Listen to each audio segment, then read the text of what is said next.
Hello, and welcome to another episode of Her Head in Films. I'm Caitlin, and I'm your host. On this podcast, I share my thoughts and feelings about the films that I watch. They tend to be art house and world cinema. What makes this podcast unique is that I weave together my life experiences with an in-depth and deeply personal discussion of films. I explore the impact that cinema has on me and why I connect so deeply to it. As I like to say, my head isn't in the clouds, my head is in films. Today's episode is about Catherine Corsini's 2015 film Summertime, aka La Belle Saison.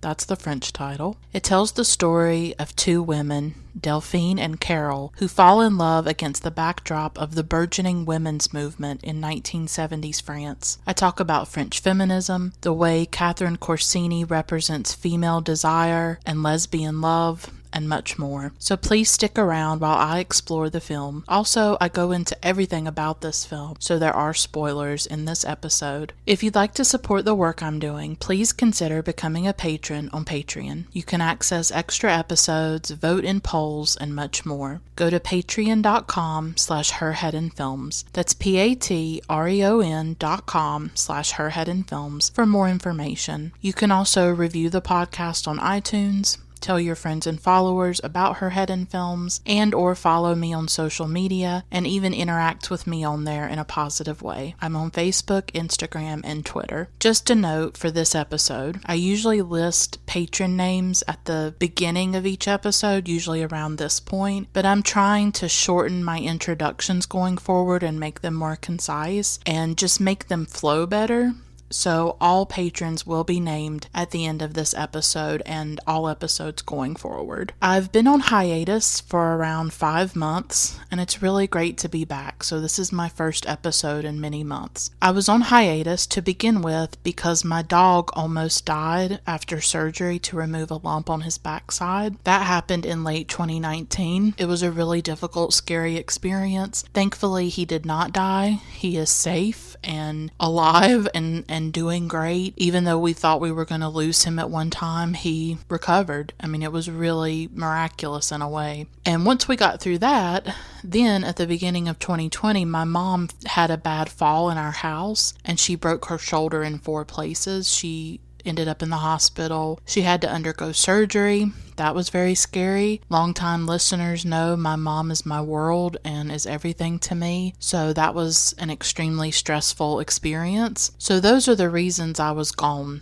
for a while. And now we're all dealing with the COVID-19 coronavirus pandemic. I don't want to dwell on it, because I know we're all struggling to survive it, and I know it's a frightening time. I imagine that you're listening to this episode as a way to escape the news. I just want to say that like you, like many people, I'm reeling from everything that's happening. I am scared and I feel profoundly powerless. All I can do is try to use film to forge connection and to reach out. I hope that this episode can be a comfort to any of you who are listening. So I won't go on any longer. Here's my episode about Catherine Corsini's Summertime.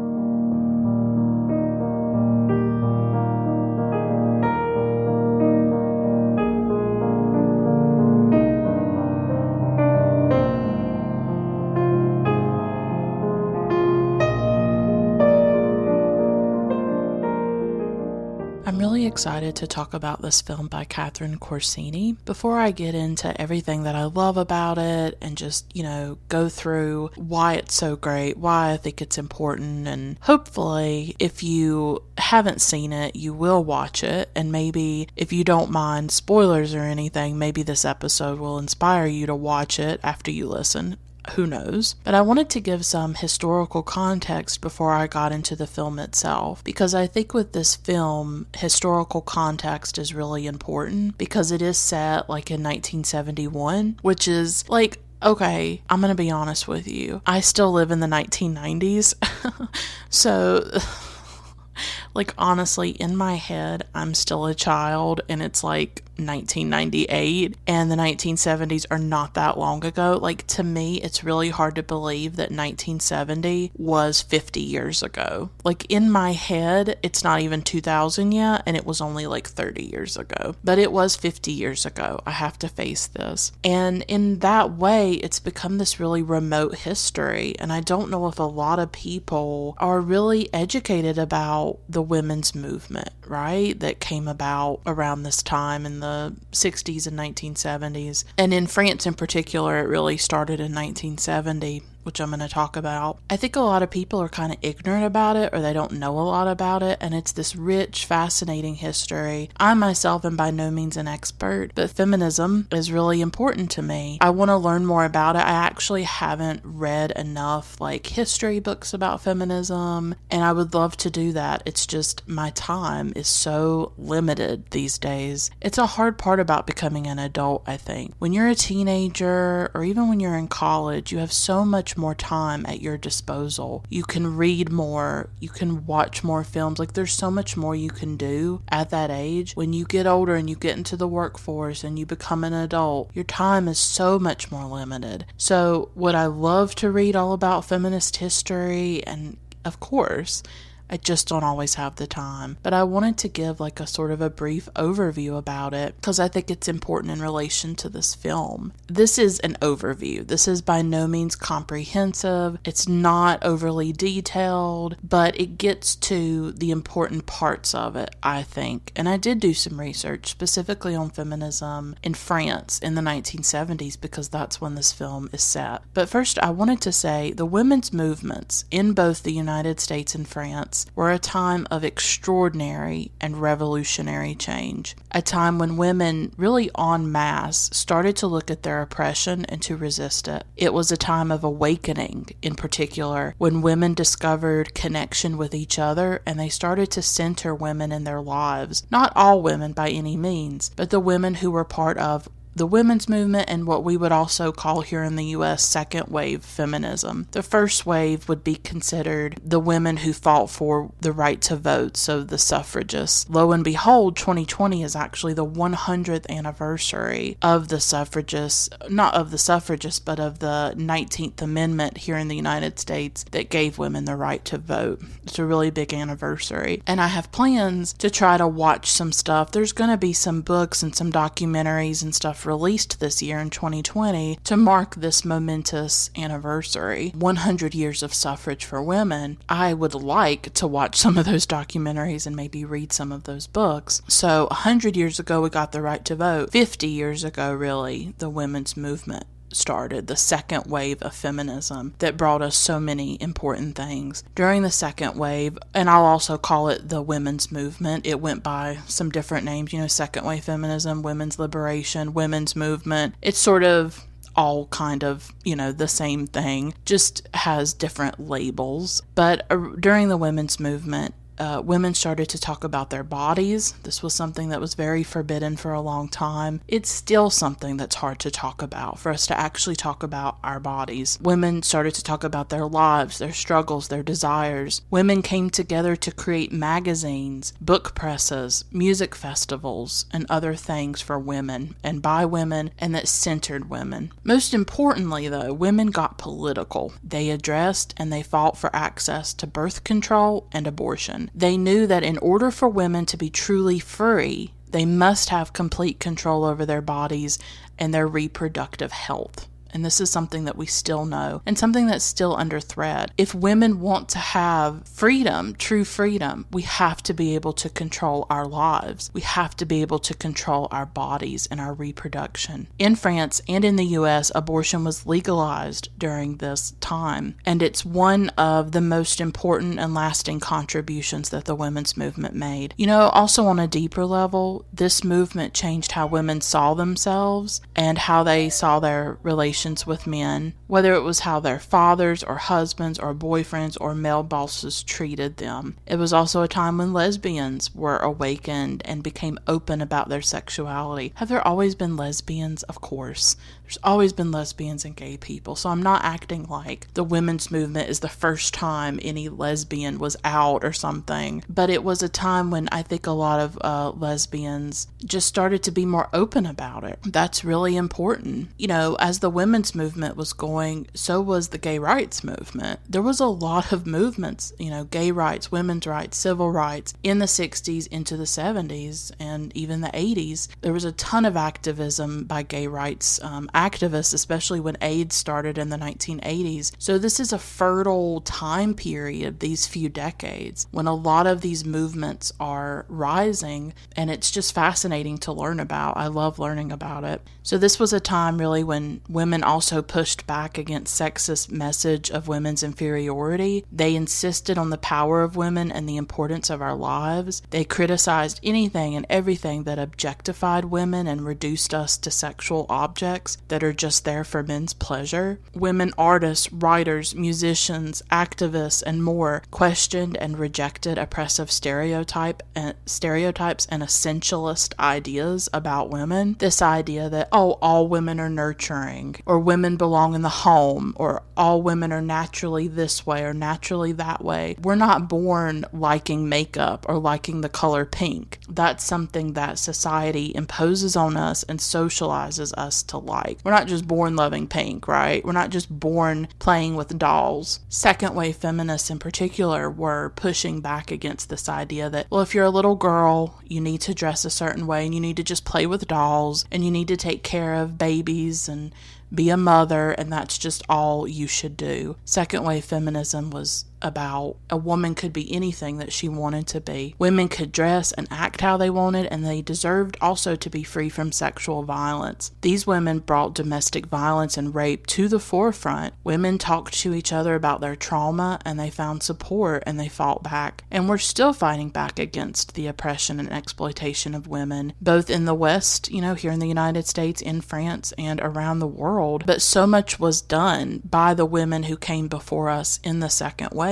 Corsini's film wants to celebrate them and remember them. They were ferocious, confrontational, but also exuberant. They really were bringing into being a new world, a new way for women to see themselves and the world around them, and to critique patriarchy. That was a huge part of the second wave as well. As I mentioned, women's relationship to men, the way that men dominate women, and women, they had these, like, their consciousness was being raised about the patriarchal world that women live in. So women were really being given like a language for what they had experienced for centuries, millennia. And that's really important, to be given a language to describe your oppression, to talk about the violence that you've endured as a woman, and to really realize that it's not your fault, that there is this system in place called patriarchy that affects your life really in every possible way. Feminism for me has always been central and really important to me because it gave me that language to talk about, oh, I'm being treated a certain way because I'm a woman. My body's being looked at a certain way. I'm being reduced. I'm being degraded. I'm being treated in particular ways because I am a woman. It gave me the language to understand that and to see that it's not my fault, that there are these forces that are much larger than myself that are affecting my life and affecting how I see myself, how I interact with others. There is a reason why this is happening. And I've encountered sexism in myriad ways, from my body image, being treated particular ways because my body does not conform to what's seen as beautiful. And beauty is such an oppressive thing for women, you know, and thinness. And that's something that's been a big part of my life. Being poor and working class has affected me as a woman. Interacting with the medical world has been hard. There's a lot of sexism on the part of doctors when it comes to women's bodies and women's pain. That is a big thing that's affected me because I struggle with my body and health issues and disability, and it's not taken seriously and it's been dismissed when I have tried to go to the doctor. So there's a lot of ways in which my life has been affected by me just being a woman, me inhabiting this body. reality. That's undeniable. And feminism has helped me because it's shown me, oh, other women experience this. This is not just in my head. You know, or if I think about when I was a child feeling like I was treated differently than like the boys who were in my family, or like relatives, like cousins, and feeling like I was treated differently because I was a girl. You know, just things like that, or how you're brought up, how you're socialized to be quiet, to be polite, to be nice, and to smile all the time, and to perform like your happiness constantly. The way you do feel objectified, the way you do feel defined by your physical body and how you look. And if you're not beautiful, then you're just worthless. You know, it's just all these things that have conspired in my life. And feminism has given me that language to look at that and to, I guess, try to cope with it better or something, and to want to change it. Like, that's the thing. I think when you're awakened to feminism, you realize, okay, this is how the world is, but it doesn't have to be this way, and things can be better, and things can be changed. And the women of the second wave, that's what they were doing. And in the women's movement, they were saying, okay, women can't get access to safe abortion. Women can't control their bodies and their reproductive health through contraception. Well, we need to change that.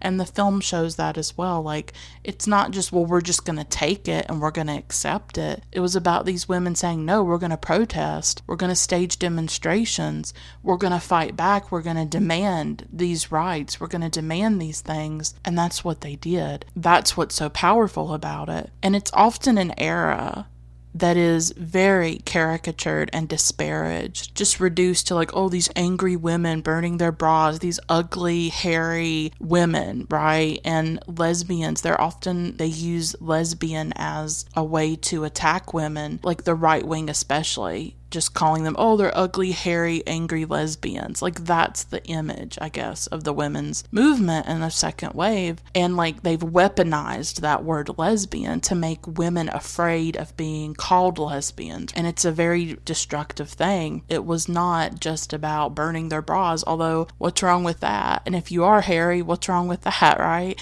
And if you are a lesbian, there's nothing wrong with that. They take those words and they make them a pejorative, right? They make them a put down, an insult. And I think it's been a really good way to make women distance themselves from feminism, or from that feminism, that more confrontational feminism and the women's liberation movement, right? It's like, oh, I don't want to be seen as all those things. And it keeps women from it. I want to be the cool girl or something. It's been really negatively sort of stereotyped and denigrated in that way. And I love that Corsini is like, no, this era was important. We're going to remember it. We're going to honor it. It was a transformative era, and we owe much of the rights and freedoms that we enjoy today to those women. So I did want to talk a little bit about feminism in France, because with what I just said, I was talking more broadly and generally, mainly more about the United States, kind of. But this is specifically about French feminism in the 1970s. And I did a little bit of research, a little bit of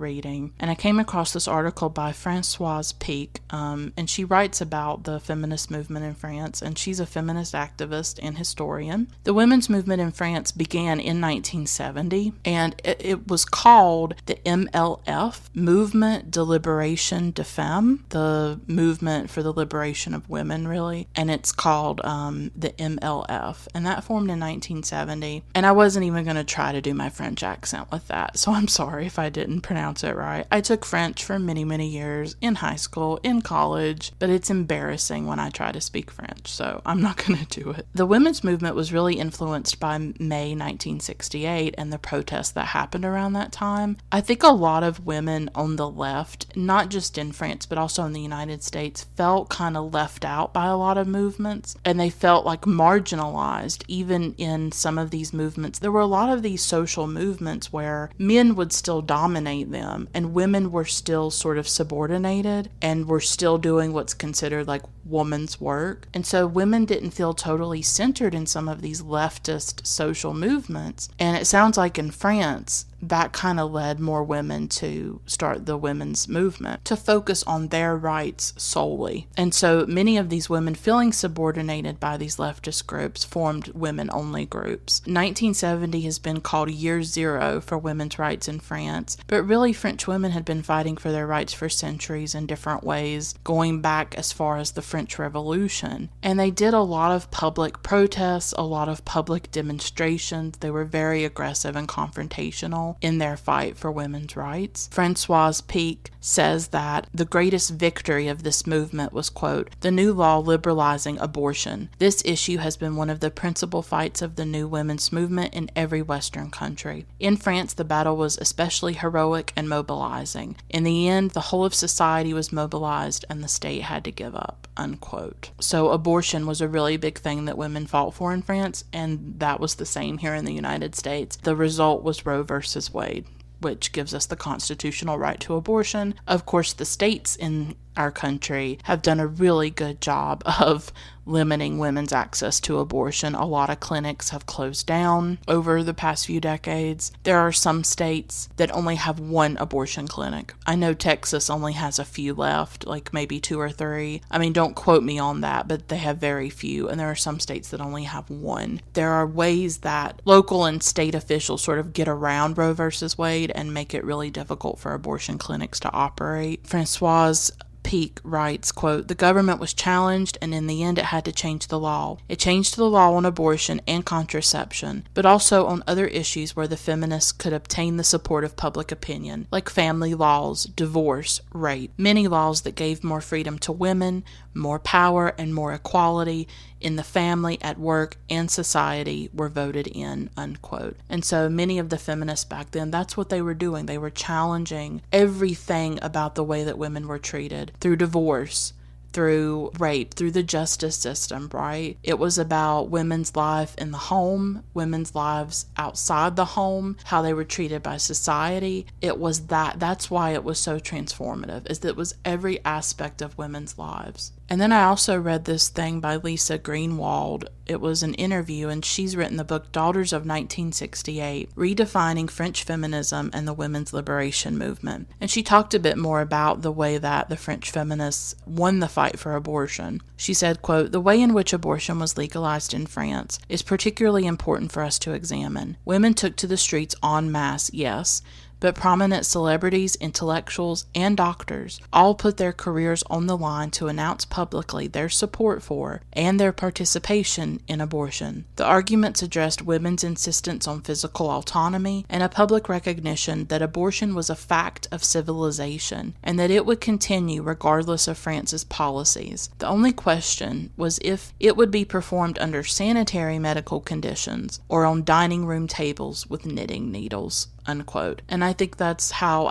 a lot of feminists here in the U.S. try to approach it too, is that we're dealing with very Christian, evangelical, right-wing people on abortion, and it's hard to have a discussion, right? It's just all anti-abortion. I think what a lot of feminists believe is like, this is going to happen no matter what. Women get abortions. It's a fact of life. It's not going anywhere. It's happened for a long, long time. The difference we can make is that we can save women's lives. Like, that's what it's about. It's about, do you value women or do you not? I mean, beyond just the very important issue of women having control over their bodies and their lives, like, that's central for me. But if we're going to make this argument, even if you are against abortion for religious reasons or whatever, why would you want to risk women's lives who are going to get abortions anyways? If you really care about human life, what about the life of the mother? What about the life of the woman in this scenario? And it's very hard to even, get there, because conservatives and right-wing people have just had such a stranglehold on the political arena here in the United States. But it sounds like that argument in France was very successful of like, well, this is going to happen anyways. Let's make sure that it's safe and that we're taking care of women and valuing women's lives, right? And that we don't have women dying of this. And Greenwald goes on, quote, consider, Before 1945, women could not vote. Before 1965, married women could not control their earnings, decide where to live, regulate their fertility, or take their children on a trip without their husband's permission. Yet a generation later,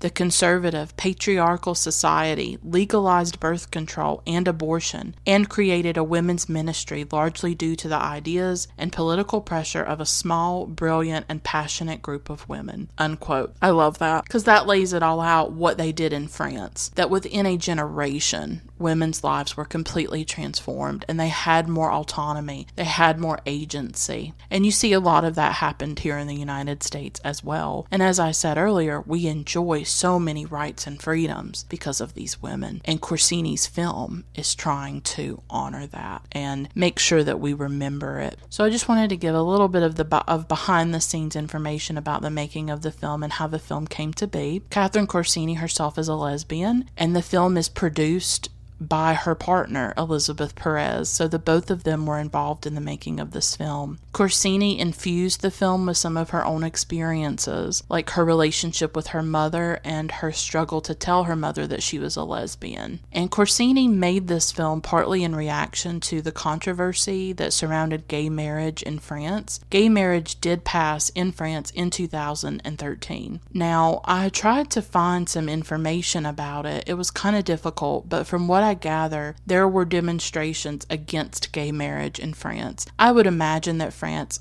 obviously has right-wing people and conservative people, just like we do here in the United States, people who are against homosexuality and against gay marriage. And it sounds like this was kind of a controversial law and that there were demonstrations against gay marriage. It sounds like it was a very real battle to get this legislation passed. And that's in 2013. You know, you would think that these Western countries would be more progressive, but that's not always the case. So this opposition to gay marriage, it did pass, but it just was a battle, was inspiration for Corsini. And it seems that she really wanted to look back at history. She wanted to look at the formation of the women's movement and also the gay rights movement and how these two movements sort of overlapped and interacted. In an interview with the site Women in Hollywood, which I really love, if you don't follow Women in Hollywood, you really should. And there will be links to everything that I am talking about. All the interviews I read and everything will be in the show notes of the episode. I always do that. And I really wanted to share some quotes. In a Women in Hollywood interview, Corsini said, quote, "Feminists and feminism are sometimes viewed negatively or as having a bad character. What I wanted to do in this film was to pay tribute and to show solidarity with these feminist pioneers. I think it is very important to remember what and how much they did for the liberation of women and of men too." Unquote. And she wanted to specifically pay tribute to lesbian feminists. Like, that is what is very important to Corsini in this film, but she thinks that their contributions really should be honored. She said, quote, "I wanted to show that these women were free. They were free to reflect, to think. They were the first to dare to really consider the condition of women, the condition of the couple, and to examine machismo in society." Unquote. It was a big deal to Corsini to create a great love story. That was her mission first and foremost, not just the political aspect. Obviously the politics are important. It's why I'm so drawn to the film, but also the love story is what anchors it between Delphine and Carole. So it was really important for her to not just talk about the historical moment that the film is set in, but the larger story of these two women falling in love with each other. It's like they are falling in love with each other during a very revolutionary time, and I think there's something very beautiful about that. And I love that she wanted to make this into a great love story. She said that she was inspired by other great love stories like James Ivory's Morris and Ang Lee's Brokeback Mountain. She even sees the film kind of as the female Brokeback Mountain. That's according to another interview that she did. I believe that it is a really great film. I think it certainly enters the lesbian classics in my opinion. And I've covered another lesbian love story called Desert Hearts by Donna Deach, and I have an episode about that, and I see some similarities between this film and Desert Hearts, even though Catherine Corsini did not bring up Desert Hearts in any of her interviews. But I do love that she brought up Morris and Brokeback Mountain. I have an episode about James Ivory's Morris because it's one of my favorite films, and that is a gay love story between two men. I'm doing an episode about Brokeback Mountain. I'm working on that as we speak, as I'm also recording this episode.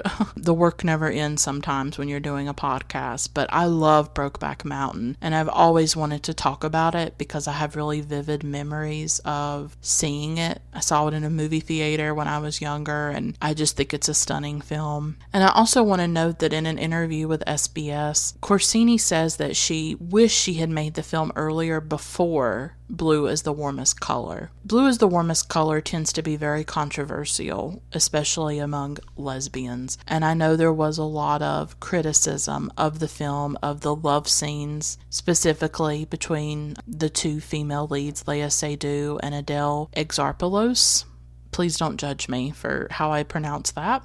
I have an episode about Blue is the Warmest Color. Do I think there's issues in the film? Yeah. I still personally like the film. I do agree that it's told from sort of a male gaze type thing. But I also think that Lea and Adele give full-bodied, rich, deep performances, and that I really connect to Adele in that film. I see it as like a coming of age story, as well as a love story, as well as like a story about class. Like I kind of see it in a lot of different ways, but I agree that the love scenes do feel, exploitative, and they feel very awkward and stiff, very different from the beautiful love scenes in Summertime, which I will talk about. She was actually writing the script for Summertime when she heard about Blue is the Warmest Color. She does think that film opened the door for her film, but she also sees it as a film from a man's perspective, and she feels like there should be more films about lesbians told from, a woman's point of view and a lesbian point of view. That's just a little bit of background about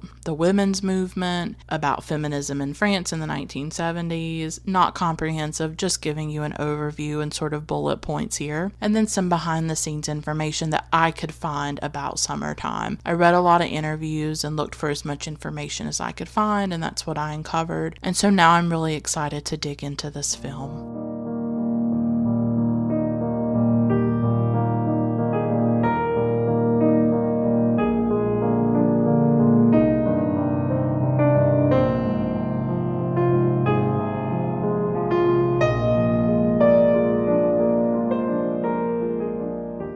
I'm really excited to talk about this film and to get into it. I don't know, I think there's films that you come across that they give you this feeling. I don't know, they give you like this feeling of possibility or exhilaration. I don't know, it's just when you encounter this type of film, first of all, it's very rare. And when I feel it, I take note of it. And I know that, okay, I need to dedicate an episode to this film. I need to explore this. And that's how I sort of immediately felt about this film, Summertime, La Belle Saison, beautiful.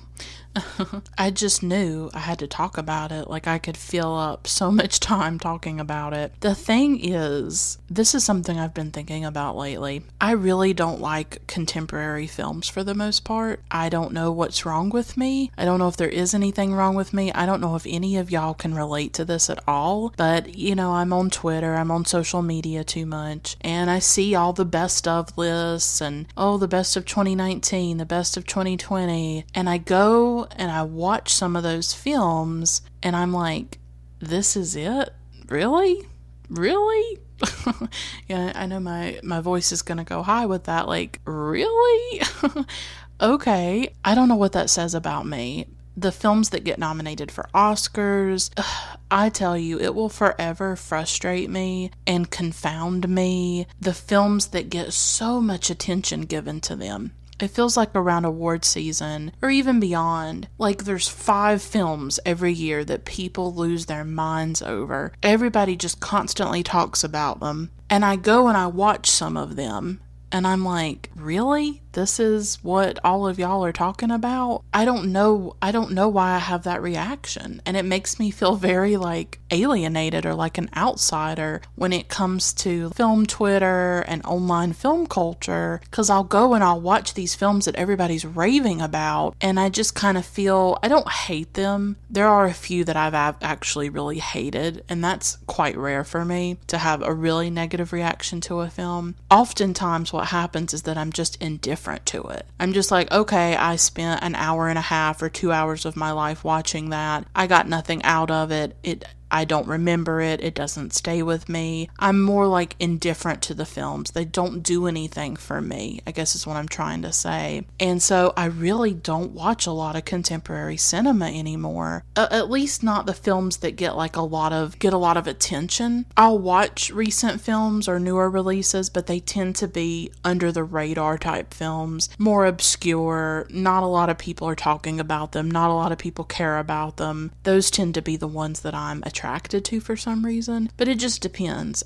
Sometimes I'm attracted to just seeing a trailer, reading a description, a certain actor, a certain director. It just depends. So this film, Summertime, is from 2015, so this is a much more recent film, and for me it's one of those rare contemporary films that I just absolutely immediately loved and just adored right off the bat. As soon as it started playing, I was like, yes, I really, really love this. And that's why I wanted to talk about it. But I just wonder if some of you can relate to that, where everybody's raving about these films. Some of them are art house, right? I'm not even talking about mainstream films. I'm not talking about commercial films. I'm talking about art house cinema and sometimes world cinema that gets so much buzz around it. And then I go to watch the films and I'm like, really? I'm just going to keep saying that throughout the episode. Or sometimes it's like American films. It's sort of some of the independent films or something. And there'll be somebody I really respect as a critic who loves it. And then I go to watch it and I'm like, I really don't like this. Or I don't feel anything when I watch this. I'm an outsider when it comes to this film culture stuff. I think my own taste is just really idiosyncratic. I think you can't tell from one day to the next what I'm going to be watching, honestly. One day I'm watching a classic Hollywood film. The next I'm watching something art house. The next I'm watching a documentary. My interests are all over the place, and I bet a lot of people's are like that. But there's just something about contemporary cinema that I just don't get into, honestly. I try, and it just never works, especially if it's just really popular. Now, like a popular film that I did like recently was 8th Grade by Bo Burnham. I'm a big Bo Burnham fan anyways. I really love his stand-up specials. He had one stand-up special on Netflix that I watched twice because I loved it so freaking much. I really loved the way he captured adolescence. I really liked that film. I kind of saw myself in the main character with her YouTube channel. I was like, that's me with my podcast. So I did like that. So there are contemporary films that I like. It just depends. It just depends on how it hits me. But Summertime hit me perfectly. I'm so excited to talk about it. In this film, Carole, one of our main characters, is played by Cecil de France. And then Delphine is played by Isia Heijlen. The thing is that the girl that plays Delphine is actually a singer. And she goes by just Isia. She doesn't even go by her last name. She's at the level of Cher, right? She's going by one name. And I just thought it was interesting that she was also a singer. She's been in like a handful of films. She was in a film about Rodin recently. She's not in a lot of stuff, but I think she's spectacular in this film. And Cecil de France, oh my Lord. My pronunciation, y'all. I am rusty. It's been months since I recorded an episode. Bear with me. Cecile de France. I really love her in this. I think she's excellent. And I went and I was looking at her filmography, and now I really want to see a film she's in called The Kid with a Bike, that's by the Dardenne brothers. I don't know if some of you know this, but some of my favorite directors are the Dardenne brothers. I would put them really high on my list. I absolutely love everything that I've seen by them, and I've seen quite a bit. I've covered 2 Days, One Night that stars Marion Cotillard. They're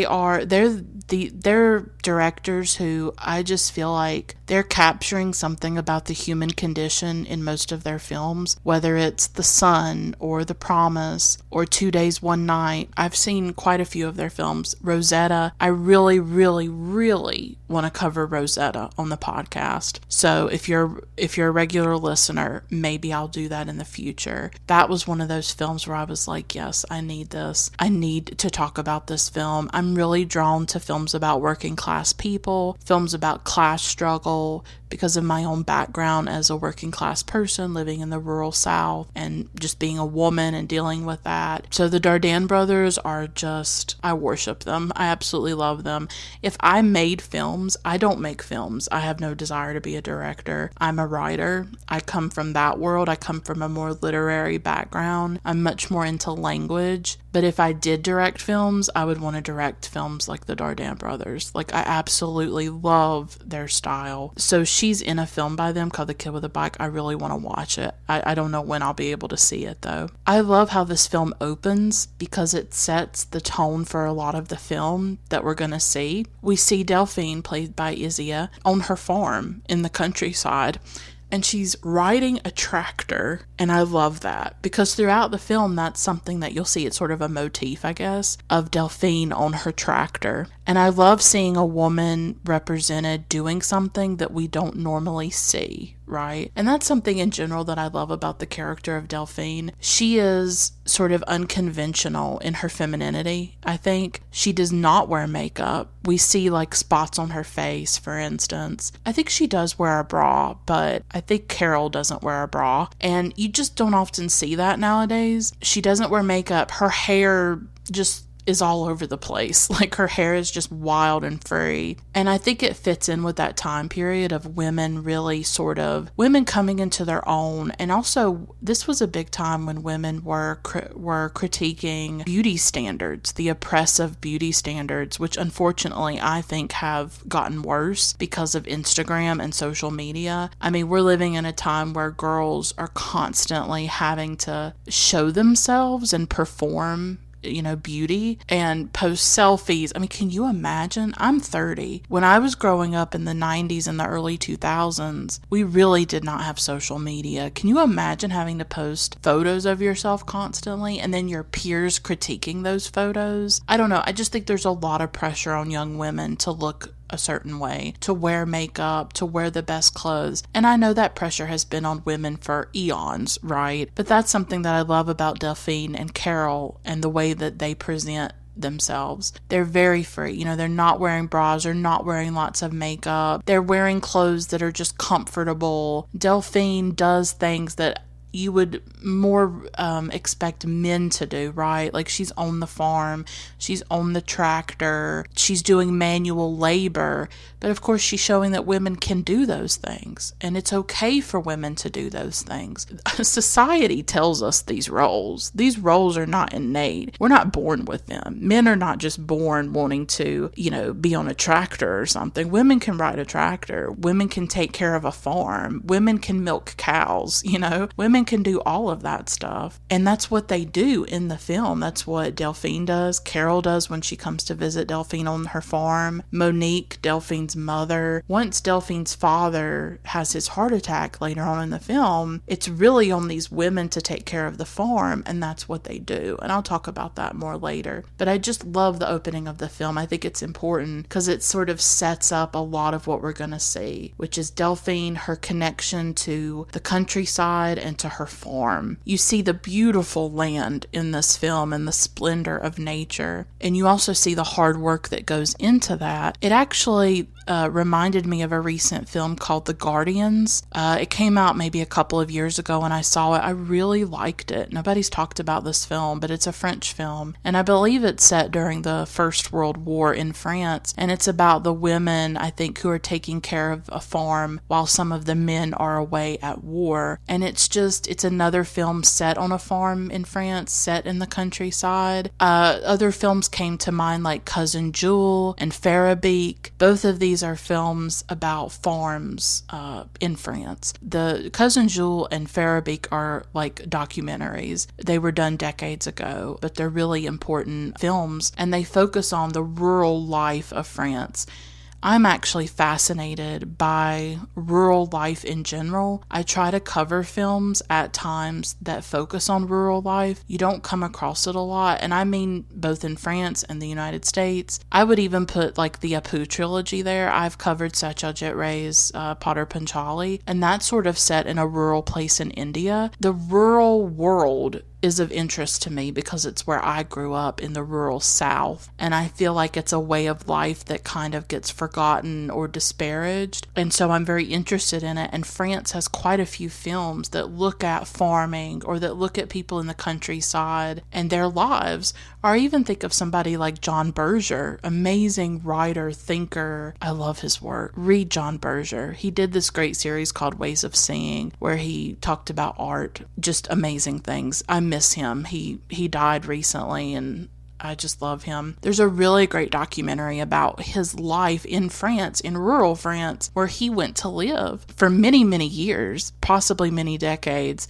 He lived in the French countryside, and the documentary is called The Seasons of Cancy. All of these films that I'm mentioning will be in the show notes in case you're interested in this subject, but I found it very interesting that John Berger went to live this more rural life in the countryside of France, because that's always what I've been entranced by, is the countryside, because it's part of my soul. It's where I grew up.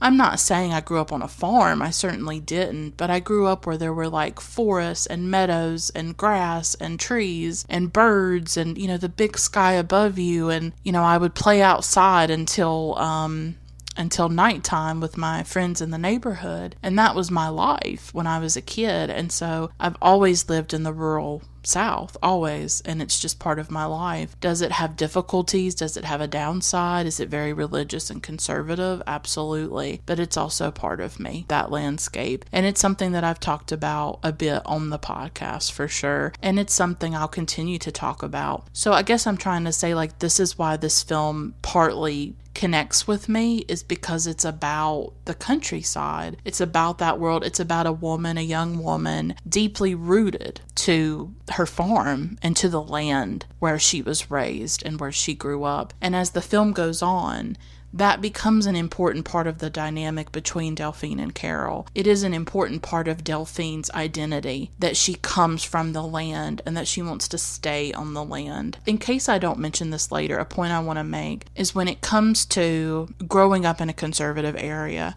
for a lot of gay people, gays and lesbians, and I totally understand this, a lot of them who came from small towns here in the United States wanted to get out and they wanted to leave. And so they would congregate more in the cities, whether it was in San Francisco, which was a wonderful place for gays and lesbians, New York City, all kinds of different cities around the country. That became a haven for homosexuals, right? And that is so important. They would go to these cities and create their own families, and often they were not accepted by their families, and that still goes on and that still happens, unfortunately. And gays and lesbians still encounter hatred and hate crimes and things like that. We have by no means cured homophobia in this country, not at all. And I understand why they wanted to leave those areas and go to places where they felt more safe and they felt a sense of belonging and could find people that were similar to them. I totally get that. But I think for somebody like Delphine, she sees the value in staying. Could she go to Paris and live there with Carole like she's tempted to do at the end of the film? Yeah. But some people don't want to give that up.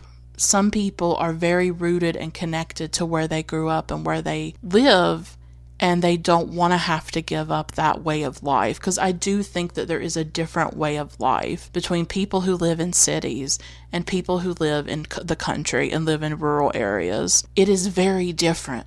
It's very different when you're coming from the country and you're going into a city. Some people love it. Some people feel alive. Some people, that's what they want. They want to live in a city. Some people like me can't do it. Cannot do it. I've got to have the stars above me. At night, I've got to be able to see the stars. I've got to have the grass and the fields and the trees. And, oh, God, it's part of my soul, as I said.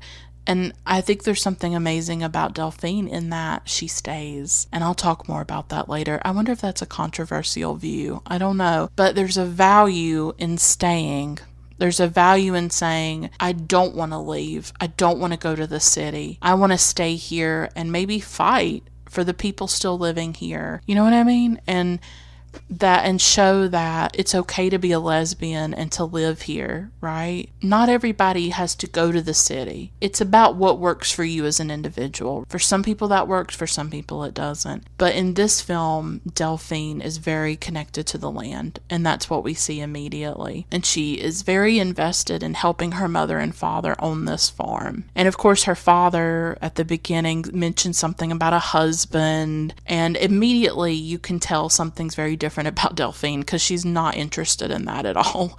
She does not want a husband. And we realize why later on when she goes to meet the young woman that she's been sleeping with for a while. She goes at night very surreptitiously to meet this young woman who actually tells her that she's getting married. And that was really the only option for a lot of women, right? Even in 1971, that's when this film is kind of set, as the early 1970s. A lot of women still felt like they needed to get married. That's what they needed to do, especially in areas that were more conservative, I'm sure. This scene, it kind of made me sad, to see this girl saying she was going to get married. And it really made me think of all the lesbians back then who entered into these sort of marriages of convenience or something like that, because they had to, they had to suppress those desires in order to survive. And of course, that's why the women's movement was all the more important, because it gave these women a way to truly be themselves, to live a life that they wanted to live with another woman, to acknowledge their desires and to love who they wanted to love. And a lot of women actually paid a price for that. There's a poet that I absolutely love. Her name's Minnie Bruce Pratt. She's just this amazing lesbian poet, and she was married, but then after the women's movement, or during it, she actually came out as lesbian. She had her children taken away from her for a long time by her ex-husband, and it's something that's not talked about, but many women did lose their children when they came out as lesbians, their ex-husbands. And Minnie Bruce Pratt, I will say, she's from Alabama, and she lived in the South where I live. She was in a very conservative environment, and her husband was able to take the children from her. Now, I think that she's reconciled with her kids. They understand now the context, and they're older, they're adults. But it's a reminder of what these women sacrificed to be open about their sexuality. They actually had their children taken away from them. Minnie Bruce Pratt has several poems about that, about the experience of losing her children at that time. She was given this impossible choice. Do I stay true to myself and what I desire and who I love and care about? Or do I stay in the closet, keep my mouth shut, and keep my children? And nobody should have to make that choice. It's indefensible to make anybody make that choice. But that's what she went through. I'm glad things are better for her now, obviously, but that was very painful. Her poetry partly talks about those experiences. She's a magnificent poet. I absolutely love her work. So definitely check her out if you're interested. Her work is brilliant. So the film shows Delphine in that environment, and then we cut to 1971 when Delphine goes to Paris. She goes to the city. It's not clear. It wasn't clear to me why she was there. It must have been maybe she was one of, the many women at that time who were going to universities, right? And who were entering that world. And that was also a big part of the women's movement in France, was women being educated, women going to these universities. And I'm sure that radicalized a lot of women, because it was at these universities that they met other feminists and they became awakened to what was possible. You don't need to be ashamed of your lesbianism or your sexuality. You don't need to take what men do to you. You don't have to keep taking it. You don't have to keep taking the sexual harassment and the groping and the violations and the taking away of your rights, not being able to live as a woman on your own without a man, which is just ridiculous. I want to comment on something that will come throughout the film, is the way that Catherine Corsini captures bodies in this film. I absolutely love it. It's part of the reason that it gave me so much life. And I know that's like the slang that the kids use now. I feel ridiculous at 30 even saying, oh, this gave me life, but it did.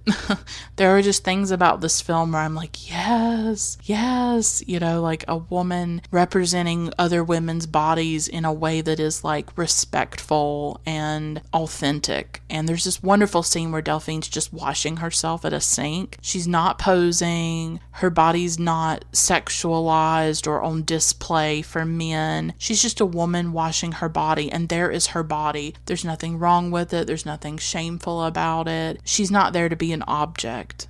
And it's something that we'll see later on in the love scenes between Carole and Delphine when they have sex. It's very different from something like Blue is the Warmest Color, right? As we know, Corsini did not love that film. She's indebted to it. She's appreciative of the doors that it opened for lesbian films, but she does not feel like it sort of authentically represents the female experience, and that it is very objectifying of women, which I kind of agree with. I did not love the love scenes, and I did critique those scenes in my own episode about Blue is the Warmest Color. You know what? Like, you realize, okay, when you watch a film by a woman, this doesn't happen all the time, but a lot of the time it does happen. You realize how much you watch films by men.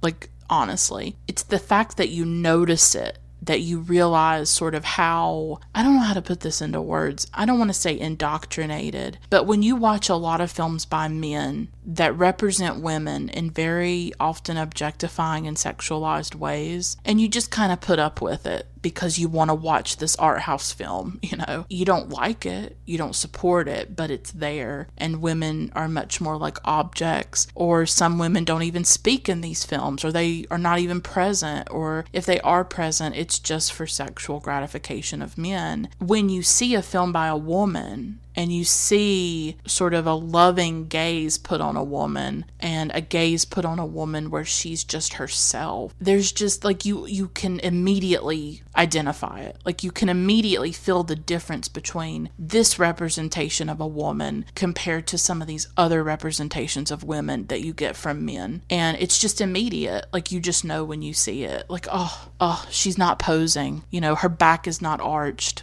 She's not turned into an object. Delphine is just washing her body, or later on Carole and Delphine are just lying in bed naked, or lying in the grass naked, and it's not there to be voyeuristic. It's not there to satisfy a male gaze or male pleasure. It's just there. It's just their bodies. It's just beautiful. It's just being a woman, right? And it's just beautiful. Like, I love it. I find those kinds of representations very empowering, to just see women's natural bodies doing things. It's not turned into a porn film. I really love when Delphine and Carole end up meeting, and the way that we're introduced to Carole is perfect. It's just her running down the street with all these other wild women, slapping men on the butt and doing all kinds of stuff to these men publicly, probably to give them a taste of their own medicine. And I know in France is quite notorious for this. I've never been there. I love everything about France and French culture. I love French movies, French music, French literature, all kinds of stuff. Like, I'm obsessed with France, but I don't know a ton about like the culture there in that way between men and women. I can only go by things that I've heard, but I've heard that women sort of have to put up with a lot of that, of like the street harassment, and that's something here in the US too. And there was this video a few years ago that got released of like, I think this guy said something to a girl on the street in Paris, and like, I think she said something back, and he like went and attacked her right there. It was on like surveillance footage. It was very shocking. I remember. Some of you might know the video I'm talking about, but it just shows us what can happen when a woman dares to stand up for herself, or to fight back, or to talk back, right? Because men can give it, but they can't take it. They will harass and objectify women constantly, but then if somebody turns the tables on them, these men can't handle it. And that was something that footage showed, and that's what happens in this scene, where at first it's very fun, right? Oh, they're just gonna slap men on the bottoms and stuff. And then one of the men gets very aggressive, grabs Carole, and then he starts calling them sluts and things like that. This is when Delphine kicks into gear, and she's gonna go save Carole and get this guy off of her. She attacks the guy, and then all the women get on this bus and get away from him. He's not able to get on the bus. And this scene, it turns kind of dangerous, but then there's also this exhilaration on the part of the women that I love too, of like them fighting back, of them like not taking it anymore and feeling a sense of their own power. I absolutely loved that too.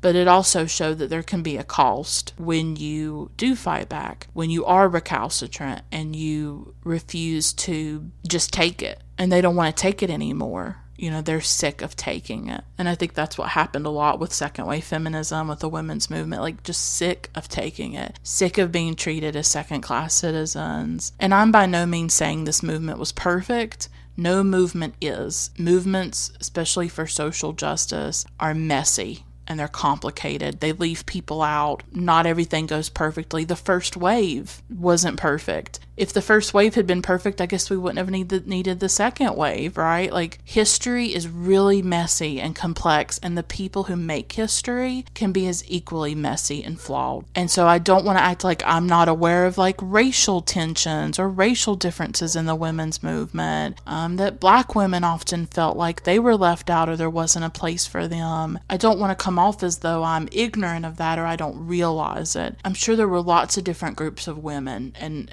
during that time that did not feel totally included in what we consider the women's movement. But I think we also have to remember this was a huge thing. This was a huge movement with lots of different groups, lots of different ways of thinking, different philosophies, different ways of wanting to do things. That's par for the course with any movement. It doesn't mean that it wasn't influential and that it didn't do some things that were really revolutionary and important. And so I just want to make that clear. I don't know if I probably didn't make that clear enough in my introduction, but like, I get it. It's complicated, but that doesn't mean you just throw everything out that this group did or this movement did. The work is never done. We are still fighting now for all women to have rights. We are still fighting. Like, I read a thing a couple of days ago about maternal mortality and how Black women have 4 times the maternal mortality rate of white women. 4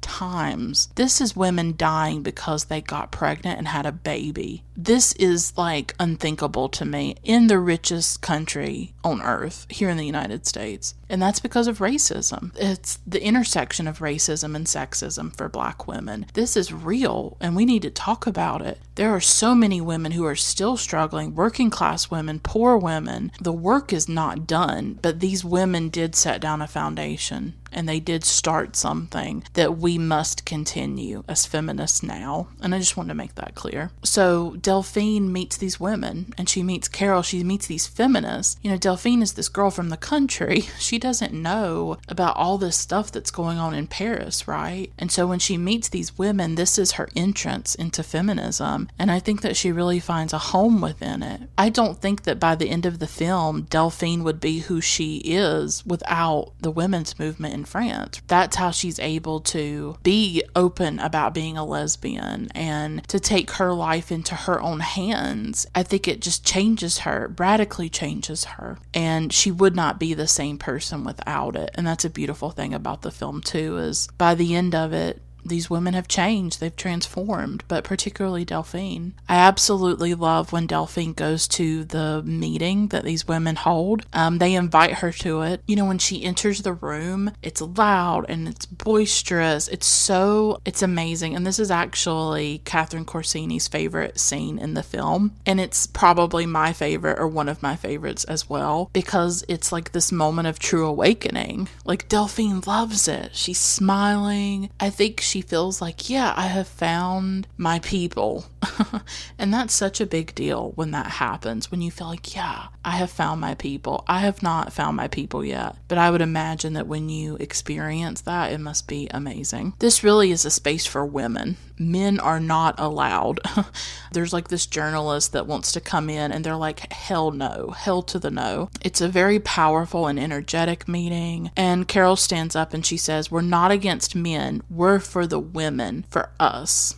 I love that, because previously, as I said, the women's movement and second wave feminism have been very disparaged. And I didn't mention it at the time, but they were also seen as man-hating, right? That has also been a big part of the way that feminists have been caricatured and stereotyped. You hate men, right? I don't hate men, but I do hate the violence perpetrated by men. I hate what men do to women. I hate the oppression of women. That's what I hate. And I will always hate it with a fire and fury. I hate rape. I hate when women are raped and violated. I hate when women are not paid what they should be paid for the work that they do. I hate when girls are held back and not encouraged to talk and to be who they are. And, I hate when women are silenced. I hate when sexual assault survivors are not believed. I hate a lot of things. I don't hate men, but I do hate this world sometimes and what happens to women in it. And I'm the same as Carol. I'm not against men, but I am for women. In this meeting, there's just such a sense of freedom and of free speech of women being able to say among each other what they can't say around men, or they can't say even around their own family members who may not understand feminism, right? When they're together in that room, it's like they are free and they are liberated to say whatever they want, and they just yell things like men in the kitchen, women at the bar, and things like that. And I think we must remember that women did not get to do this. They didn't get to be together and talk freely like this. These meetings were truly liberating.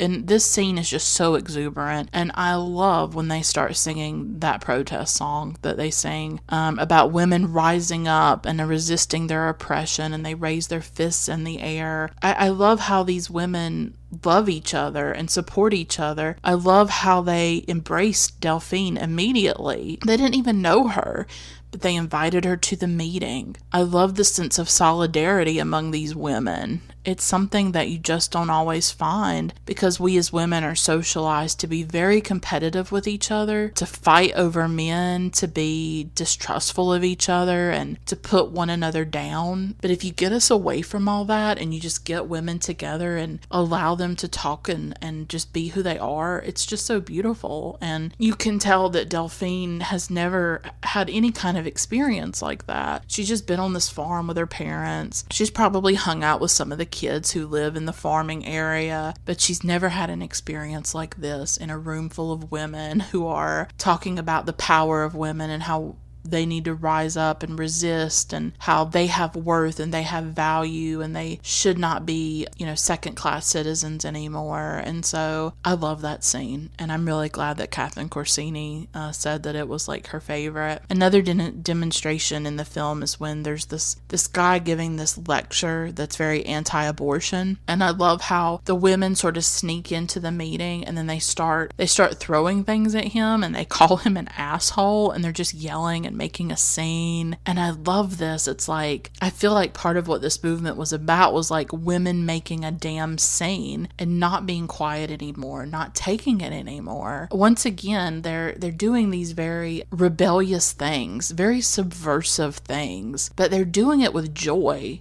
That's also, I think, a stereotype about the women's movement or about feminism, is we're all just negative and down and sad, and we don't know how to have fun or something. We're killjoys, right? I love how this film shows that being a feminist can be joyful, because it's joyful to actually love yourself as you are. It's joyful to connect with other women. It's joyful to imagine another world, a better world without patriarchy, without domination, without sexual violence, without war. It's joyful to imagine those things, and it can be joyful and exhilarating to fight for them. And I know in this day and age, things are very serious and things are scary, and there's been protests about different things like climate change, and there's been the women's marches and things like that. We have serious issues and serious problems. I don't want to say that we don't, but there can be something really powerful and exhilarating and exuberant about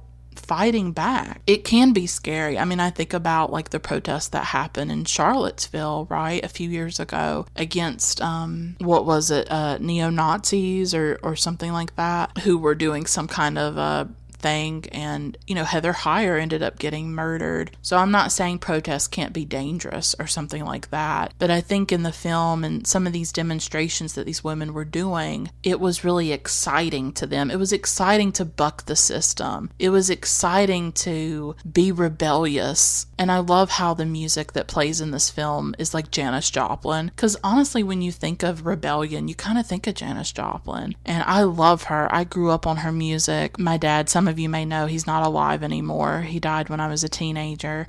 He was a really, really big fan of music. He had a massive music collection, and his favorite genre was classic rock. And when I was younger, he gave me a lot of CDs and some great music recommendations. He gave me a lot of great women, whether it was Stevie Nicks, Linda Ronstadt, Joni Mitchell, and he gave me Janis Joplin. He gave me her greatest hits, and I remember listening to Down on Me and Me and Bobby McGee and all of her great songs. And there's wonderful songs. I think Move Over is in this film. All kinds of great stuff is in this film. And it's like every time I watch the film, because this was my second time watching it for this episode so that I could talk about it, like I know I'll probably listen to Janis later tonight because I love Janis Joplin. I find her to be really fascinating. There's this great documentary about her called Janis, Little Girl Blue. I liked it, but there was something kind of unsatisfying about it because I think that Janis is this person, this woman who's sort of very mysterious and unknowable.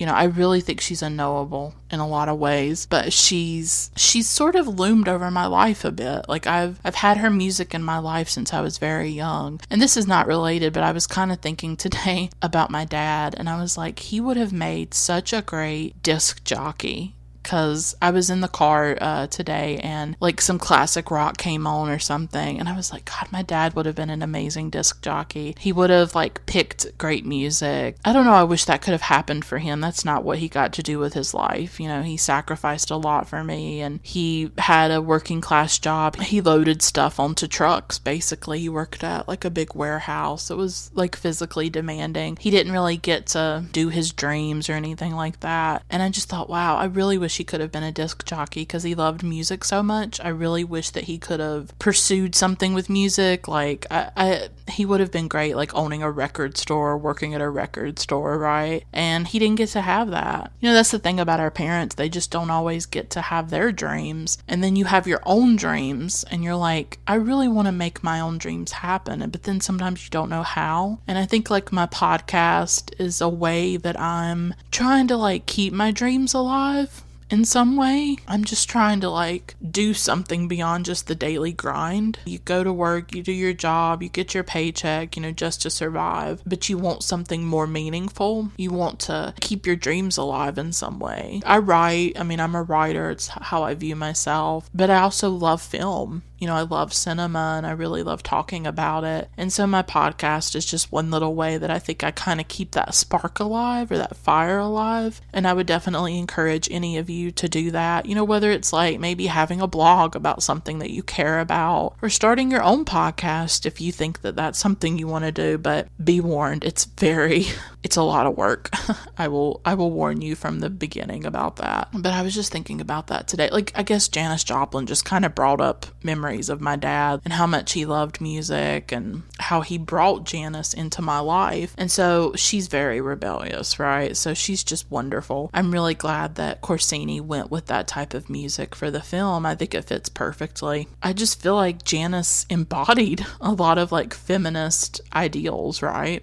I really think she did. And so Delphine and Carole are already sort of falling in love with each other throughout all this. And then Delphine finds out that Carole has a partner. His name is Manuel, and she's really surprised by that and taken aback. And there's this sort of like this side story about the women. One of the women has this best friend, this gay best friend who's been put in like a mental hospital because he's gay, and he might be undergoing like lobotomies and stuff like that. And so she gets the women to help her break him out of that mental hospital, and it's a really kind of heartbreaking scene. He looks so out of it, like he's been drugged or sedated while he was in there. And I do think that this sort of plot line in the film it's like a stark and sobering reminder of the ways that gays and lesbians were treated in the past. And even though major strides have been made here in the West and in other countries, there are still places where homosexuals are persecuted and even executed. I was reading the other day about there have been gay men executed in Iran, for instance. A lot of people don't realize that during the Holocaust or during the Second World War, gay men were put into concentration camps. There's a really great documentary about that called Paragraph 175.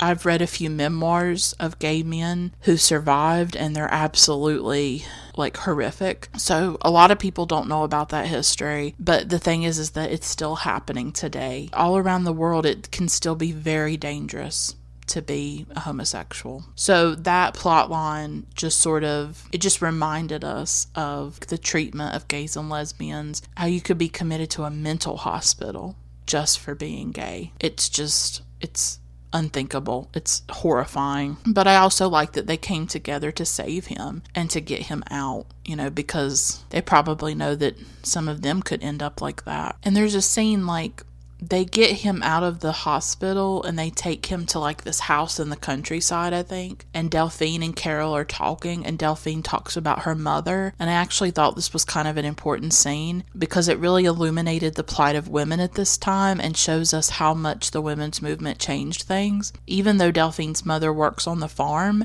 she does not receive a salary for it. She doesn't get Social Security. She doesn't even have a checkbook. She really has no say in what happens on that farm. Delphine's father is sort of the patriarch of the family, right? And he decides what happens. Delphine doesn't, and Delphine's mother doesn't. Monique. Her name's Monique. And Carole tells her, well, why don't you bring this up in the women's meetings? We would love to hear about this. These are the kinds of things that we're fighting for. And Delphine seems kind of ashamed to come from the countryside, to come from that rural farming background. I would imagine, I don't know if this is the case, I would imagine that people from rural areas in France are kind of seen the way that people here in the U.S. from rural areas, the way that they're seen as rednecks and hillbillies and backwards. And, I think about the way the South is really caricatured and portrayed in films and TV shows, the way the Southern accent is used to denote stupidity and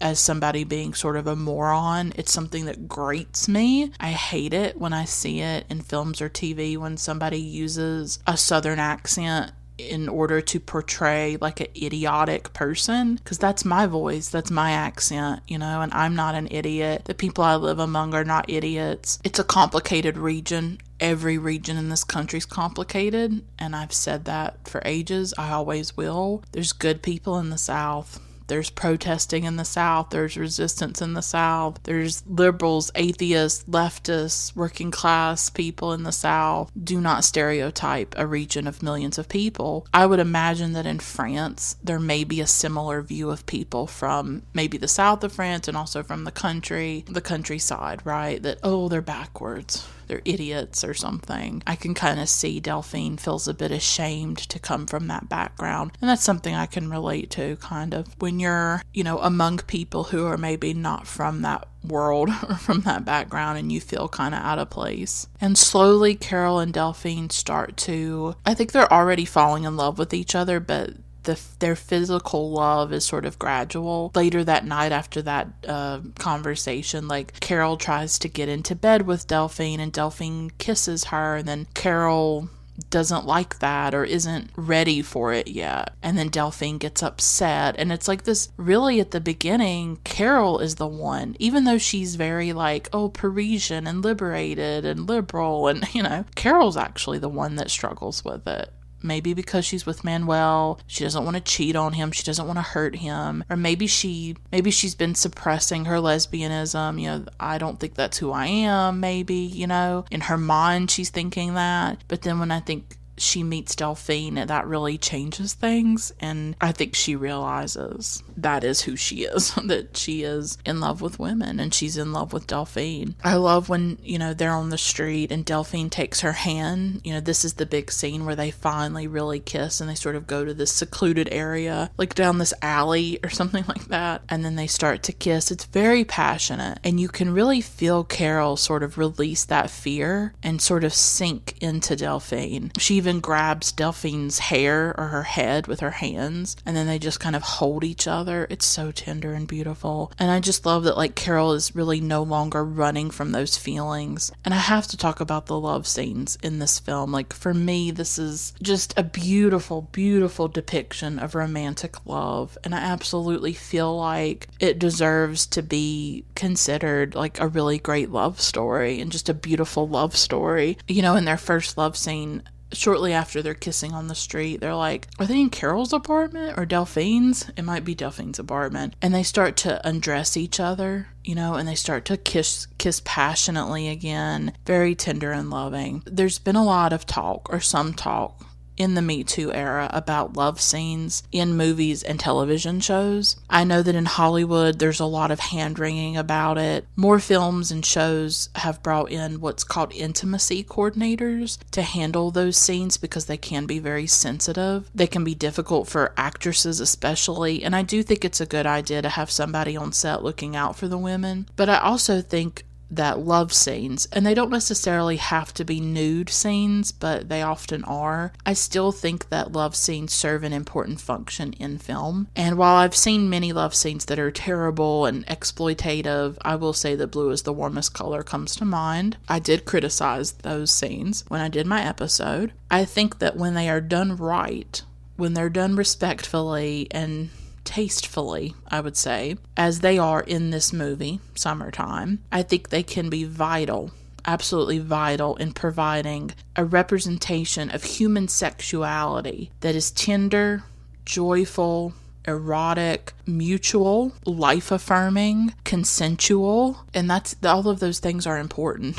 I think we need a representation that counters the violence and degrading portrait of women that we often see in mainstream pornography that is very easily accessible now with the internet and that younger and younger people are being exposed to. I think when these scenes are created, especially by female directors, they can really be all the more powerful in showing women not as objects to be dominated or to be subordinate to men, but as multidimensional sexual beings who have wants and desires and whose pleasure should matter. And I truly believe that. And there's another love scene between Carole and Delphine. This is later, like, Carole definitely feels bad about cheating on Manuel, but at the same time, I think that she's following her feelings. She's following her very intense passion and attraction to Delphine. I love this scene. They just lie together in bed and they're like naked and they're eating. Like, that's all it is.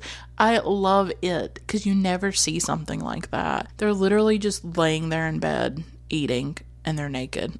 And I noticed that they have leg hair in the film. They have pubic hair. Thank you. It's a very natural representation of women's bodies. It's a representation that a lot of women, I think, can relate to. Having leg hair, having body hair, right? Like, it's okay to have body hair. These women look natural. They look at ease. I just absolutely love the way Corsini shows women, how she revels in their natural bodies without objectifying them. They're just playing together. They're kind of acting stupid too. Like, they're just acting silly. It's the sweetest thing. They're feeding each other. And I think Carole, like, pretends to be a dog. Like, she's whimpering or growling. Like, it's just playful. You know, it's just really silly. And I just love how free they are with each other. Just totally comfortable in their bodies, in their skin. And when we see them have sex with each other, both of them have orgasms and they prioritize each other's pleasure, and you really feel a true body and soul connection between these two women. I love that. I absolutely love that both of their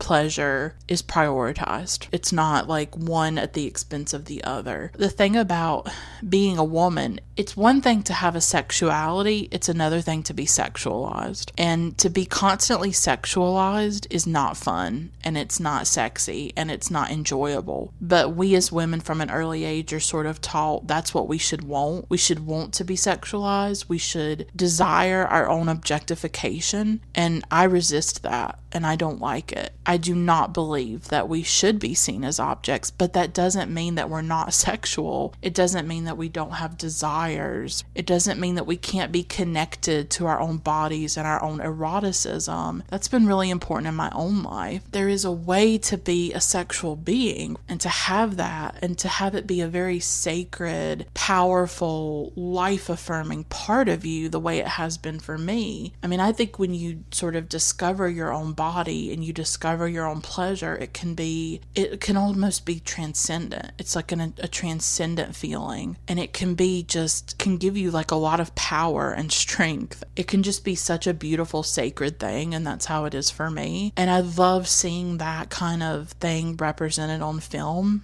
Like, I just love that. And that's how I felt with this film, with the sex scenes and the love scenes. I just loved the mutuality of them, how they were consensual, and they were tender, and they were soft, and they were loving, and they were respectful. And like, I can't stress to you just how beautiful I think that is, how important I think it is, because we are bombarded by really degrading, sexualized, objectified images of women. And I think we as women are always sort of struggling with that, with our sexuality, with how we look, with our own sexual desires and stuff like that. So I just love when a film portrays women with desire, with sensuality and eroticism, and just does it in a really beautiful, respectful manner. I don't know what I'm searching for. I'm like searching for language for this, but just makes these women not into objects but subjects, makes these women into human beings. Like, that's just really powerful to me.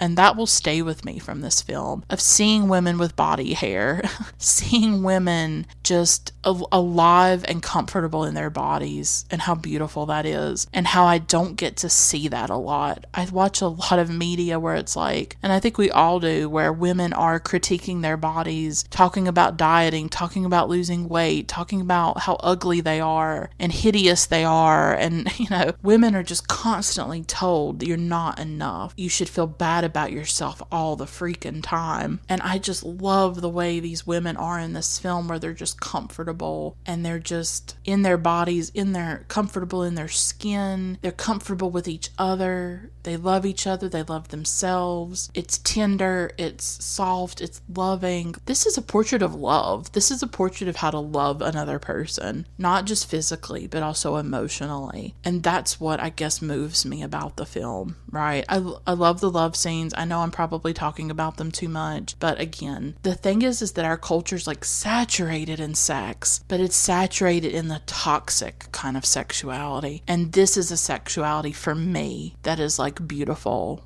and affirming, like inspiring, and just positive. It makes me feel good when I see it, when I just see women just being themselves and not being objectified and not being turned into something that they're not.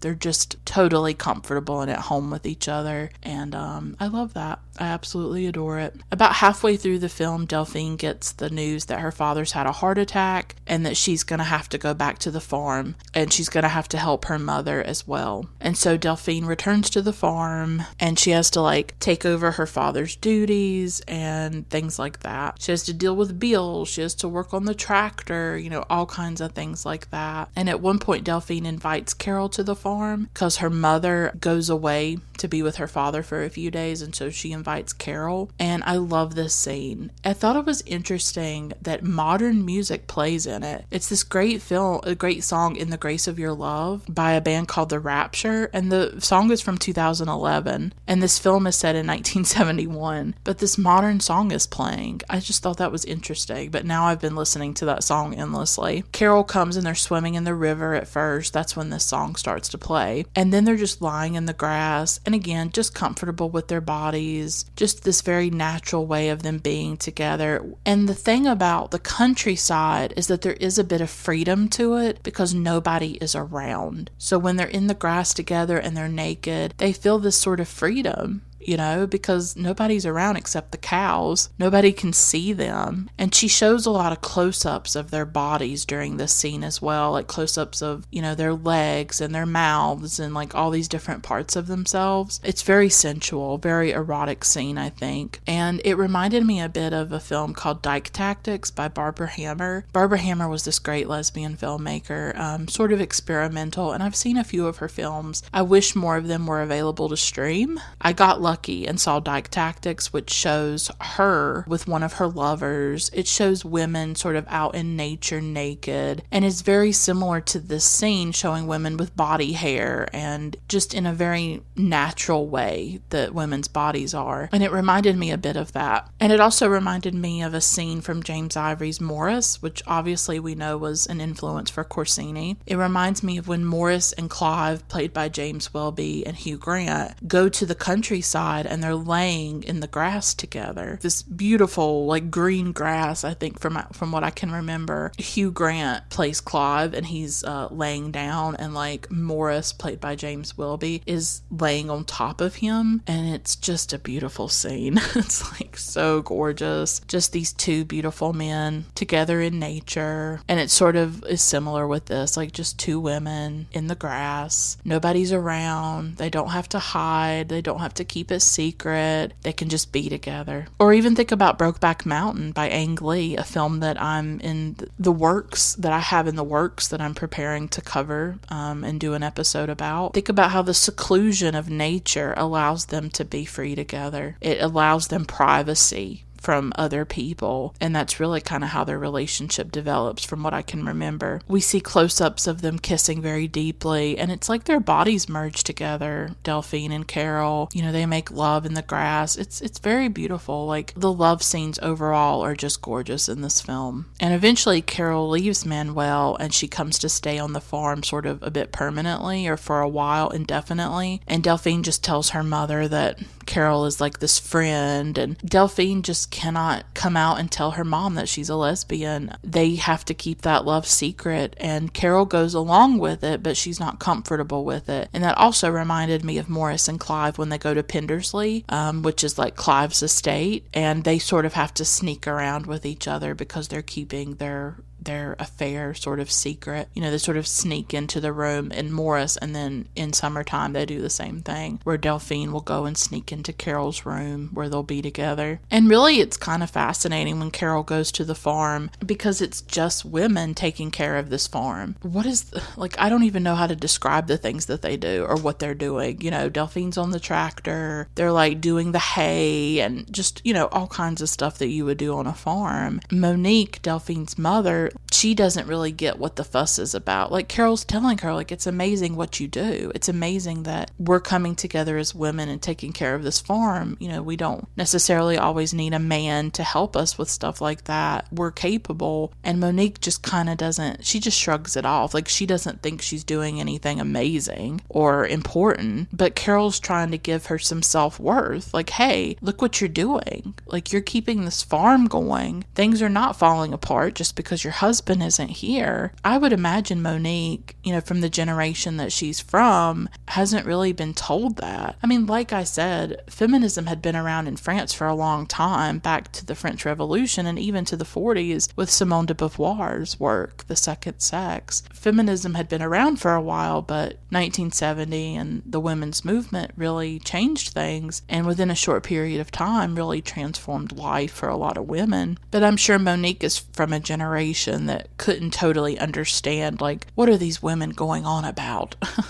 And you kind of see that happen with the Me Too movement, where, women who are speaking out about sexual harassment and stuff like that, who are maybe in their 20s or who are like my age, 30. You've got women who are kind of older, like in their 40s or 50s, being like, why are these women making such a ruckus? Like, what are they going on about? There is a little bit of judgment there. And I would imagine that at that time there would have been something similar, sort of the generational shift. And Monique just doesn't see what the big deal is about what she's doing, but Carole's trying to sort of, give her some self-esteem, I guess, and sort of raise her up a bit and say, hey, look what you can do. And I love that aspect of feminism, how it's about raising women up and helping us see that there's nothing wrong with us. We're fine as we are, and the work that we do is valuable because we are valuable. We are all valuable.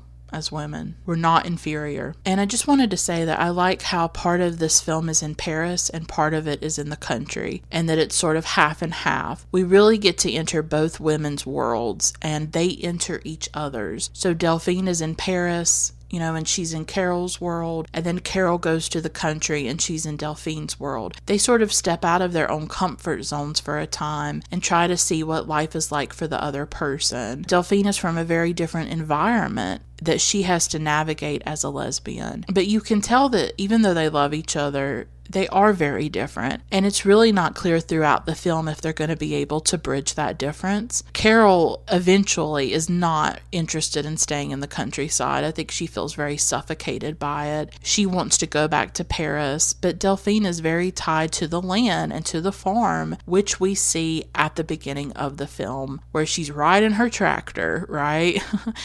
She's out in that beautiful, beautiful land. Another film that comes to mind that I've covered is Nicholas Philibert's To Be and to Have, and that's a film I covered. It's actually a documentary about a teacher and his students that he teaches like in rural France, like in the countryside. And that's another film where I talk about rural life. We see that Delphine is just very tied to the land. It's one of the major conflicts in the film, but they do love each other. They love each other truly and deeply. Like, it's so clear, but they come from different worlds. And because Delphine comes from that world, she's struggling. She's not ready to be public about being a lesbian, even though that's what Carole wants. I think we all have to do things in our own time and at our own pace. Not everybody gets there at the same time. Carole is out and proud, it seems like, for a while. Although she did struggle at the beginning, right? Like, she did. At first, she was not really open to being with Delphine in that way, to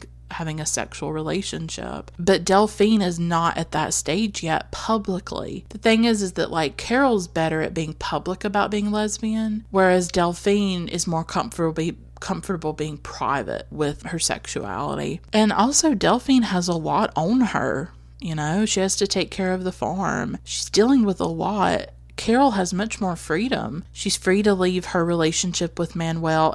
I can't remember if they're married or not. Carole's free to be open about her sexuality in Paris, around the women, but Delphine is much more confined by this conservative rural environment where she lives. Carole and Delphine, while freely loving and kissing each other when they're in those fields alone, they still have to hide their relationship in the country. Any slip can be costly. Somebody can come upon them. There's a few times where they have been seen by men who have noticed them kissing or holding hands, and Delphine is very affected by that and is terrified of it being revealed that she is gay. Delphine just really struggles with telling her mother and having her neighbors know that she is a lesbian. It's not as easy for Delphine, and I think the movie gives her the space to be conflicted without judging her or chastising her for it. She has a lot to lose, but at the same time, you see Carole's viewpoint. She thinks that Delphine cares more about the farm than their relationship, and she's not wrong.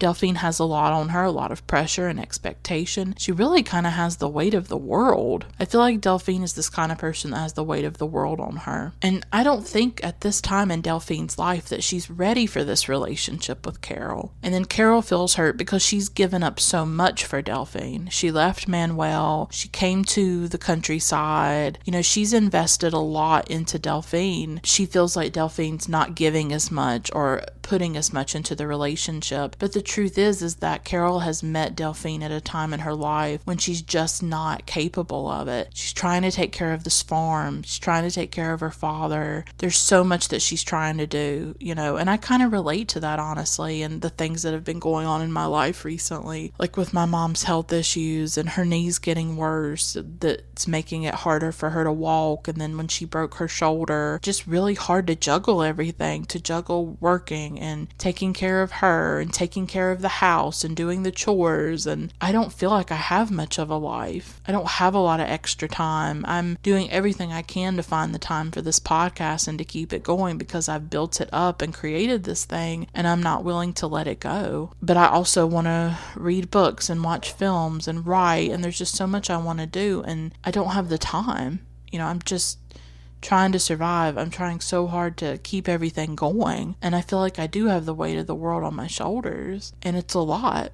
It's a lot when you're taking care of somebody, or like taking care of something like a farm. Like, I can't even imagine all that would go into that and the work that it would take on your own to do that, and with not a lot of help. I relate to Delphine in that way because of things that have happened in my own life recently. And of course, Monique, Delphine's mother, walks in on Delphine and Carole one morning. They're naked in bed, so Delphine does not have to worry about coming out now because it's out there. Monique demands that Carole leave. She thinks that Carole has sort of been this bad, sinister influence on her daughter, and she doesn't realize that this is who Delphine has always been. Delphine's a lesbian and she loves women, and there's nothing wrong with that, but Monique is not able to see that. She is not able to accept it. And the ending is very powerful. It reminded me, this is the scene that reminds me sort of Desert Hearts a lot, is because the end of Desert Hearts, there's a train involved. I'm not going to give away what happens, but there is sort of the train station and this, will we be together, will we not? So Delphine, once Carole is kicked off the farm and Monique tells her to leave, Delphine decides, well, if Carole's leaving, then I'm leaving, and I'm going to go with her, and we're going to be together, and she's ready to do that. I was also reminded of Brief Encounter, the ending of Brief Encounter. Like, isn't there a train involved? Or maybe just trains always remind me of Brief Encounter. I don't know. I love that film by David Lean. So at first, Delphine gets on the first train with Carole. It seems like, oh, they're going to run away together. They're going to be together. She's going to go back to Paris. But you have to wonder, can you really leave behind everything you've ever known? And should you? As I said at the beginning of my analysis of the episode, everybody doesn't have to leave. There are people who can create lives in places where it might be kind of difficult because of your identity. That may not be for everybody. Some people have to go to the cities. They've encountered violence or terrible assault or whatever, or they've been kicked out of their families and they need a haven. They need to get to the cities, or they need to get to more liberal, progressive, accepting places. But I think for some people, they want to stay. They're very connected to a place. They're very rooted to a place. And I see Delphine in that way, just as I see myself that way. Like, I'm very rooted to the South. I've lived outside of the South a little bit, not much, just for a few months. I lived in New England a few years ago, and I was miserable. I was truly miserable living up there. I hated it. I hated every moment of it. The culture was different. The people were different. It's no offense to people who live in New England or live in the Northeast. I have many listeners from that area because my podcast, where I host my podcast, it gives you some metrics like about where people are listening. I have listeners all over the world and all over the United States, so it's not a put down. But here in the South, we don't get snow the way that y'all do up in the Northeast, New England, and I missed Southern accents. I know that's crazy, but I missed hearing people talk like me. I felt kind of like a freak. Every time I would open my mouth, people were like, well, where are you from? And I was like, oh God, it was just weird. It was a very different just culture, and I don't know. It's hard to describe. I was just really miserable. And I'm sure there are people from the Northeast or other parts of the country who have tried to live in the South and like, oh my God, I hate this. You're connected to what you're connected to and where you grew up and things like that. And it's kind of hard to shake it. It's hard to let it go. Like, this is the way of life that I am used to and that I feel connected to. I'm very rooted to this land in particular, to this region. So not everybody can give that up. And giving it up comes with a great cost. It's just not something that they want to do. When they go to catch like their connecting train or the next train, Delphine really loses her courage and she decides that she can't leave after all. So Carole gets on the train and leaves, and Delphine goes back to the farm. And I think, in a way, I always knew they probably wouldn't end up together. They were from very different worlds, and Delphine is also younger than Carole. I mean, you can tell that Carole is quite a bit older than her, at least by a decade, I would say. To me, the ending was very believable. They're at different stages of their life, and you have to let somebody go through whatever they're going through. When you're 30 and you might know somebody who's 20, they're not at the same stage as you are in your life. Like, I can't really imagine having a friend who's 20 and I'm 30, because they're going through a completely different phase of their life. They might be in college, or you sometimes have to let people learn things on their own. Like, I truly believe that. You have to let people discover things at their own pace. Like, you can't expect, if you're in your 30s, for somebody in their early 20s to totally understand the world in the same way that you do, to have the maturity, to have the experience, because the only way you build up those things is through life experience, and is through time, and through the things that you go through. To me, I always felt like these two women, while they loved each other and they were very connected to each other, both body and soul, I kind of felt like I didn't see how they could make it work, because they are just from such different worlds. To me, the ending was totally believable. Delphine is young and she's still coming to terms with herself. She's still discovering herself and who she is. Hell, I'm 30 and I feel like I'm still discovering myself and figuring out who the hell I am, because I don't know most of the time. Delphine just has a lot of responsibility in her life. Her life is not her own yet. She's still having to live for others. She's still having to live in a way that is determined by other people. It sort of reminds me of this song by Tori Amos called Girl. It's from her album Little Earthquakes, which I love. And the lyric goes, "She's been everybody else's girl. Maybe one day she'll be her own." And to me, that's sort of Delphine. Like, she's everybody else's girl right now. She's her mother's girl, her daddy's girl. Hell, she's Carole's girl at one point, right? But she has to decide to be her own girl and to make her own decisions and do what's right for her. You could see her not going with Carole as a lack of courage. I know I said that earlier, but the more I talk about it, maybe it was actually an act of maturity. Maybe it was an act of realism, that she understands that this can't work. I can't give up everything I've ever known for you. Then I'm going to resent you. Then I'm going to have to live in Paris, where maybe she doesn't, even though she went through a lot of awakening in Paris and she seemed to really love, the women that she met, maybe that's not the life that she wants every single day for the rest of her life. And maybe her not being with Carole, while it is heartbreaking and we want the two of them to run off together, right? Just like, with Morris and Alex Scudder run off together, even though it's not totally, within that world, it probably wouldn't have really happened. But E.M. Forster, who wrote the book that the film's based on, wanted to give a happy ending to a gay relationship. Even though we want Carole and Delphine to be together, I actually think that maybe Delphine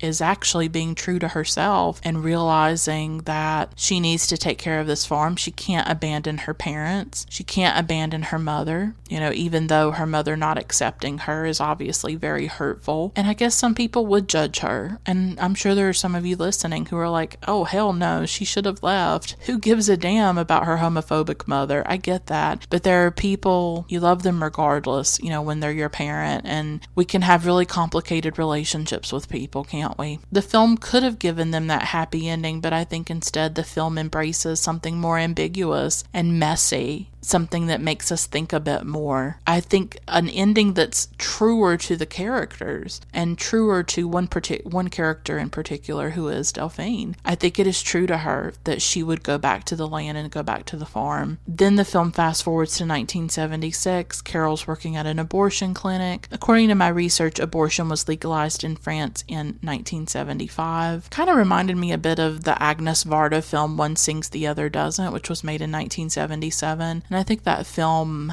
addresses abortion, and it certainly addresses the women's movement as well, and sort of the influence of the women's movement on people's lives and women's lives. So we see Carole talking to a young woman about abortion and contraception, and it's really great to see Carole in that role, to helping other women, which is how you thought she'd always end up. And she receives a letter from Delphine. It's 5 years later, And in the letter, Delphine says that a few years after Carole left, that Delphine was finally able to leave the farm and leave her parents. The thing is, she did it in her own time, didn't she? She couldn't do it in that moment in 1971, but she did it 5 years later. And she writes that she moved to the south of France. Now she has her own farm. She says she regrets not going with Carole, and she regrets that she didn't have the courage to leave at that time. And I understand that, and I'm sure she wonders what her life could have been, if she had gone with Carole, and the life that they could have created together. And of course I mourn that. I mourn Carole and Delphine not being together. I absolutely wish that they could have, but I also feel like Delphine was just not ready for it. Sometimes it's okay to be at a time in your life where you're not ready for something, and you know that you're not ready for it. And there may come a day when you are, and that's kind of how I see Delphine. And I just see that, now she has her own farm. That was always very important to her, it seems like, that she stay in the countryside, that she have a farm of her own, even though it's small. Carole is with another woman. Their lives still ended up well, but they'll